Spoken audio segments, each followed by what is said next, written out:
महाराष्ट्र के मुख्यमंत्री देवेंद्र फडणवीस ने 69वें महापरिनिर्वाण दिवस के अवसर पर डॉक्टर बी.आर. अम्बेडकर को श्रद्धांजलि अर्पित करने के बाद शिवाजी पार्क में एक सभा को संबोधित किया। करता आलो आहोत आणि आपल्याला सर्वांना याची कल्पना आहे की आज आपला देश अत्यंत वेगाने प्रगती करतो आहे।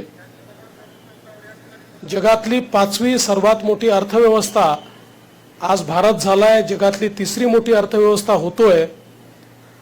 याचं सर्व श्रेय जर कोणाचं असेल तर ते श्रेय भारतरत्न डॉक्टर बाबासाहेब आंबेडकरांनी जे संविधान आपल्याला दिलं त्या संविधानाचं हे श्रेय आहे।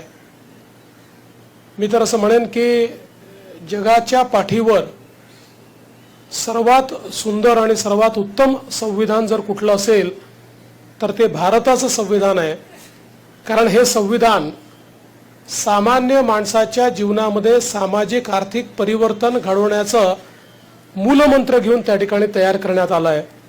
आणि म्हणूनच आज कुठलीही समस्या देशापुढे असली तरी त्या समस्येचं निदान, त्याचा उपाय हा भारताच्या संविधानामध्ये आपल्याला पाहायला मिळतो। भारतरत्न डॉक्टर बाबासाहेब आंबेडकर हे द्रष्टे होते।